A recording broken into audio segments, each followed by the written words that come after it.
Easter throwaway has been one I taught him found evidence my wife 27 female was having an affair on Easter Sunday. The next day I confronted her with irrefutable evidence. I left and have not spoken to her, nor do I plan to. We are divorcing, but I feel like even that is a pointless gesture, as utterly destroyed as I am. My wife and I had what I thought was the perfect relationship. We were best friends and seemed to benefit each other in a multitude of ways. We grew up together and dated our last 2 years of high school all the way through college. Physically, we were each other's first everything of a time. All nature. We attended the same university in different fields of study and married 2 years after graduation. We moved to a major city near our hometown to be near our families. I got a job as an engineer making a very decent salary with benefits. She got a job teaching at a high-profile private school, which she loved. Together, we made great money, so we always spent so much time together. We traveled. We dined out frequently, and every night felt like a date night. Even among a group of friends, there was always the two of us together. We were so stupidly happy they could have put our goofy love grins as the sample photo and picture frames for sale. Our time life was great and had always been less than 4 times a week, was considered a dry spell for us. We had a great life in general. Well, at least that's what I thought. I thought we had a great life together, but I've come to realize all of that was a lie. We were planning to try and have children soon. This totally blindsided me. I cannot stop crying. I wanted to be a father someday. Now that's an impossibility. Easter morning at the break of dawn, we were supposed to help at our church, hiding Easter eggs on the property for kids to find later. We got up and threw on some clothes without showering before driving to the church together. We groggily helped hide obvious eggs for the small children and more secretive eggs for the older kids later that day. My wife took many pictures on her phone of us, as well as many members of the congregation. We all ended up having coffee and donuts while conversing before heading home. I'd driven to the church, but I got my wife to drive us home. She commented she was going back to bed for a few hours when we got back. I wanted to preview the college basketball championship game the next night because my father was a Baylor graduate. What brought my wife's iPad along, which I used all the time like it was my very own. I never expected to see anything, and she didn't anticipate it showing me anything. I'm not very tech savvy, so I still don't know what happened exactly, but I was reading an article as we were walking into the house in the lower right corner, and an icon appeared that said something about photos. Then picture after picture appeared one atop the other. I don't know if my wife's phone was syncing to the iPad or Wi-Fi. Again, I'm at a loss. I saw the pictures were the ones my wife had just taken minutes before outside the church, so I continued reading. Suddenly a few pictures flashed by that looked like they contained nudity, which was very out of character for my wife. I tried tapping on the pictures to go back, but it was like the photos weren't on the iPad. It just showed each one to me for a split second. I opened the photo file on the iPad, but nothing remotely pornographic was stored on the iPad that I could find. I realized none of the photos taken at the church were on the iPad, yet had seen them flash by. My wife went into the kitchen and got a bottle of water to take with her. As she headed back to bed, I watched her walk up the stairs, and for the first time in the history of our relationship, I felt like she might be hiding something from me. I searched every file I could find on the iPad, hoping I could find what I'd seen. But I eventually realized, to ease my mind, I'd have to check my wife's phone. I walked upstairs and found her sleeping soundly at our bed. I grabbed her phone off of the charger and took it into our bathroom. We'd never had an open or closed phone policy. We just used each other's devices at will with nothing to hide. So discovering her passcode had been changed made my heart nearly stop. I tried it again and again at different speeds. No doubt it had been changed. My eyes welled up with tears, just knowing my wife was probably hiding something from me. It was a sign that there was something unknown to me that I truly needed to know. I walked back in the bedroom and placed her phone back in the charger. Part of me wanted to believe I was crazy or that I just thought I saw something risque, but my mind was playing tricks on me. I had actually imagined discovering what I saw was nothing carnal and laughing about what I thought it actually was. But the passcode got me. I tried acting as normally as possible. She knew me better than anyone, so keeping all the emotions welled up while at the same time being sneaky was difficult. But late that afternoon, when she was in the kitchen, I heard her text alert. I popped around the corner just in time to see her enter a brand new code, so I knew I wasn't losing my mind completely. Later that night, after she'd gone to bed, I again took her phone into the bathroom. I entered the new code and opened her photos file. To my surprise, nothing close to a photo containing nudity was anywhere to be found. I even found the photos she'd taken at the church that morning. Nothing pornographic was among them. I was just about to close the app when I decided to look for deleted photos. To my surprise, I found 2 photos of my wife nude and partially nude, along with a naked shot of some guy other than me. I quickly sent all 3 pics to my own phone, then deleted the text as well as the photos. I placed my wife's phone back in the holder, walked to the downstairs restroom to make less noise, and vomited like I'd been given ipecac. I'd never seen either picture of my wife before. She didn't do that sort of thing and I didn't really desire it. I could always have her to myself soon enough, given the next opportunity, and I already knew how beautiful she was naked. We just felt like photos like that could always come back to haunt people. She and I were too united as one. We had no need to share our intimacy with the world, or so I thought. I sure didn't know who the guy was in the picture. I looked at it and felt anger, even having no idea who he was or if my wife knew him in any way. After I stopped hurling my guts up, I laid in the floor and cried like a little child. I had never cried harder in my life, but I just knew something was wrong. I could feel it. I got a few hours of sleep next to my wife before I had to get up to go to work. Every project I was working on got put on hold as I researched how to recover texts from a phone. As it turns out, since the plan we had was in my name, through my employer, I could access every message and pic sent via text. Long story short, I recovered raunchy messages, selfies, and yes, even pics and video together, all there. I could say I went and vomited again, but it was dry heaving. I'd gotten rid of the last thing I could throw up at too. Amy went down to my car and cried so hard I thought my eyes would bleed. I couldn't imagine the nightmare I was living was real, but I knew instantly everything with my wife, my best friend, was over, and every dream I had was gone. I yelled primal screams of rage. I was thankful she wasn't there. My moment of discovery. I didn't know what I was capable of, and I didn't want her to see me like that. I couldn't think what to do, where to go, who to call. I was just in shock. And the person I would have turned to at a time like that was the very person who had destroyed me. I stopped crying and just sat there in a complete daze, unsure what to do, but certain I didn't want to do anything. I knew what had started off as an unproductive morning was certain to be an unproductive day. I went back inside, met with each team member on the company project we were doing, then left work. I didn't even want to look at my wife, so I certainly wasn't going to go by her school to confront her. I just drove around for hours in shock. I went from tears to rage and back again. The evidence was overwhelming and undeniable. I thought of emailing her and both our families all the information had found and then driving my car off a ravine. I truly didn't want to continue living, and I certainly didn't want to deal with the confrontation to end our marriage once and for all. My wife usually got home a few hours from work before I did, so I parked down the street from her school to see where she went when she got off from work. I had it in my mind from what I'd found. She'd probably head to her lover's house for a quickie after work, but she left and went straight home. Oblivious, I was following her most of the way. It printed out pages and pages of texts and pictures at work to show her what I knew. I anticipated confronting her and her denying anything until I showed her proof, leading to much conversation and fighting. I didn't want that. I didn't want to ever lay eyes on her again, talk to her, or be in her presence ever again. Those pictures in particular ended all love I ever had for her in an instant. In fact, in the course of a day, I went from loving her more than I knew it possible for a human to love, to hating her with every fiber of my being. How she could do to me what she did was mind-boggling. We were done the second she cheated. I was just the last to get the memo. My mind was all over the place. I just wanted to go into the house, pack a bag, and leave without seeing her or saying a word, if possible. When I walked in the front door, she was sitting on the couch texting. She may have been texting her mom, her sister, most anyone, but I knew she wasn't texting me.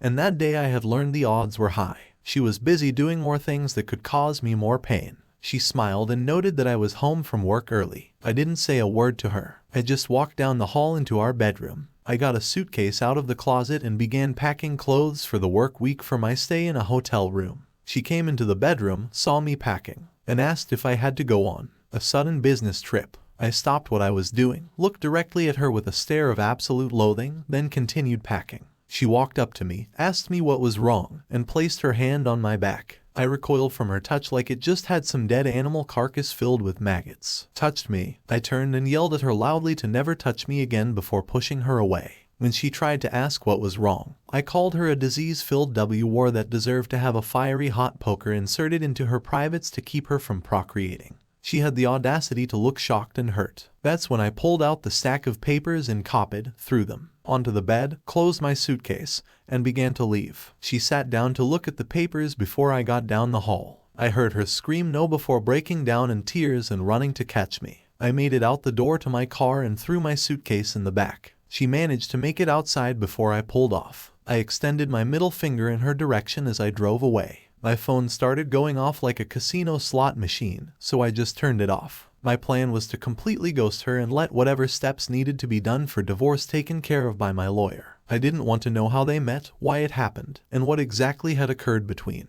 them. She knew damn well infidelity was a deal breaker, why she was even calling. I had no idea but didn't care. I got a motel room about a mile from my job and checked in. I walked to an adjacent restaurant and at first downed some food I didn't want to eat. Back in the room, I used the motel phone to call my mom and tell her where I was. She'd been worried, as she had been one of the first people my wife had called after I left. I asked my mom if she had been told why I left, and she admitted she hadn't. I told her what I'd found, explained we would be divorcing and it'd be looking for a job in another state, so I never had to run into my STD, CW, or any of her family again. I asked her to keep what she knew between her, my dad, and siblings. My mom cried. I mean, I wasn't there to see it, but it sounded like ugly, crying in disbelief, that the realization my wife and her family were no longer any part of our lives hurt. I'm sure knowing she'd never hold a grandchild fathered by me hurt a lot too. But she knew how I was raised, so she also knew I was done. I was exhausted after the call with my mom, so I cried myself to sleep, only to be awakened by a knock at the door around midnight. I got up and looked out the peephole to see my STBSW anxiously waiting for me to open the door. I couldn't grasp how she had found me, much less figured out what room I was in.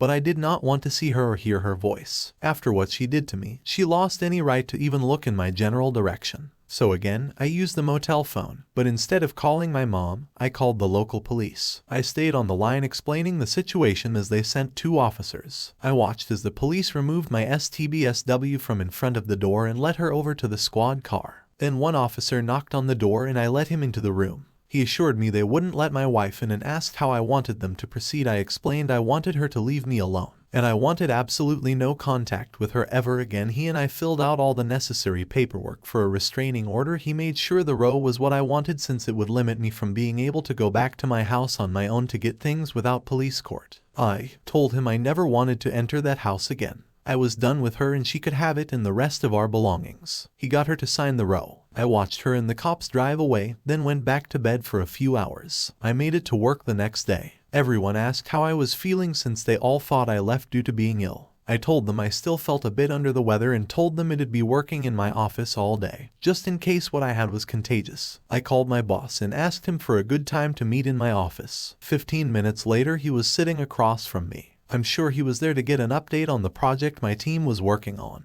When I explained the previous day I had discovered my wife had been cheating, he seemed almost as shocked as I was. I didn't begin to mention it'd soon be looking for another job out of state, but I did convey there was no chance of reconciliation, and as far as I was concerned, my wife was dead to me. It was all I could do to maintain composure and not cry, but I explained to my boss that I planned to dive into my work to distract me from my personal life. I explained at that moment I need the actual work far more than I needed the paycheck which came with it. He assured me I could work as much as I wanted and even crash in my office when needed. I thanked him for his kindness before asking him to keep everything between us until word leaked out after work that day. I went by my parents' house for dinner. They had all my siblings and their spouses over as well. My parents called me aside as dinner was ending and suggested I let everyone there know what had happened and was about to happen. There were still a few people eating when I began to talk, but the news sort of ruined everyone's appetites. They all were as shocked and enraged as I had been.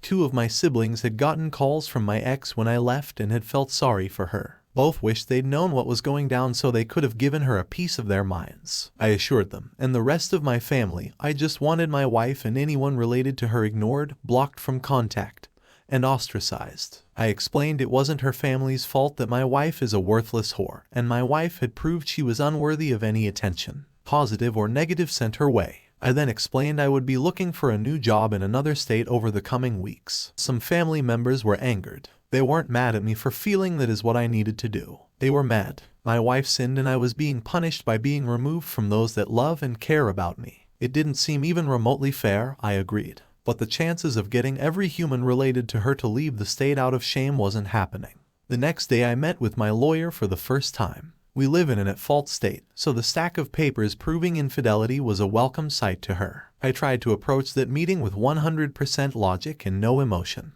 All emotions are temporary, and letting your emotions lead you through life is a recipe for utter chaos. I explained she and her staff would need to be the go-between for my wife and I until the divorce was finalized. I also explained there was a restraining order in place. I told her I didn't care about any of our possessions. Everything we owned reminded me of my setbacks, so I didn't want a single item or the house we lived in. The only thing I was concerned with was that she could not touch my 401k or other investments given to me before marriage. That's when my lawyer asked if I wanted the divorce to be a fair and equal divorce or scorched earth. I looked down and thought for a few moments. The emotional turmoil I was enduring had reached the point it was causing actual physical pain. I knew the events I was living through had changed everything forever, and there was no going back. A week before, if I had been presented with a fair or no-holds-barred option, I would have gone with the fair route. But I felt nothing but loathing and disgust for the woman who lied to me nearly my whole life and betrayed me like no one else had.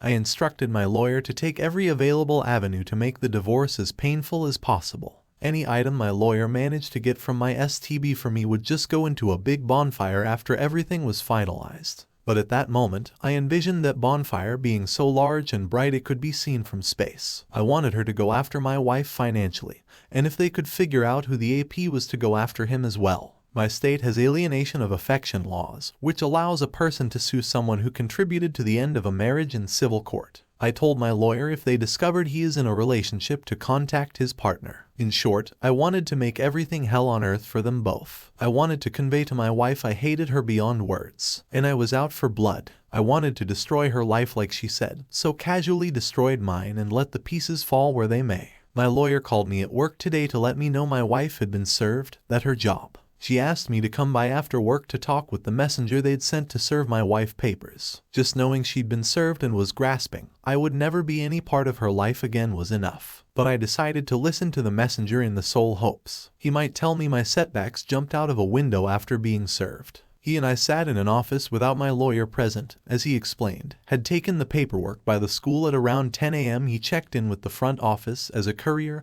and a member of the faculty led him to my wife's classroom. She was in the middle of a lesson as the employee opened the door. The courier said he walked past. The staff member asked my wife to verify her name and told her she had now been served with official divorce papers due to infidelity. He said, my setback, CW, was obviously shocked at the speed I was moving, embarrassed to be served at work in front of her students, and was fighting back tears. He told me as he walked out, she fell into the floor and began sobbing uncontrollably. That was all good to hear, and I was glad she'd gotten the paperwork. Honestly, I'm not even sure why I'm writing this out. It's been a bit cathartic, but I don't need advice. Well, at least I don't think so. As stated, I have everything planned out and the divorce is in motion and will take place. I just hurt so bad and I'm truly struggling to find a reason to carry on. I don't want to. I'm not suicidal. There is no part of me that wants to die. I want my life back. And that is an impossibility. There can be no new life in my future with someone else. She destroyed something pure and beautiful one can only attain once in a given lifetime.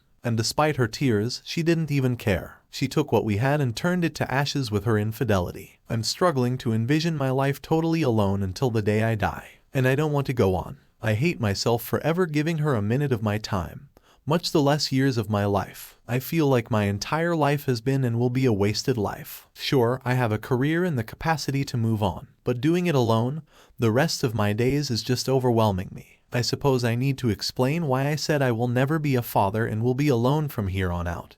But I was raised a certain way with a certain mindset. My wife was raised this way as well. It's one of the reasons we were so close. I guess in the end, she didn't give a damn about her proper upbringing and decided to destroy us both in the process. I was raised to believe that humans were never meant to run around sowing oats and having meaningless tawdry-s time with random hookups. I believe the most ideal relationship a human can achieve in this life is one where the two have only known each other. I understand in these modern times that point of view sounds archaic to most, if not all, but two people discovering intimacy together. Every act of intimacy is a beautiful thing. Nobody has to worry about past partners. Nobody has to worry about diseases and pregnancy. Nobody has to worry they aren't doing something as well as a previous partner. They're so happy because there were no other partners. You learn together, you grow together. Instead of living a life that would remove any possibility of STDs, unwanted pregnancy, paternity, fraud, etc. Our world has made ways to correct those mistakes instead of having to face the consequences of foolish people to become one.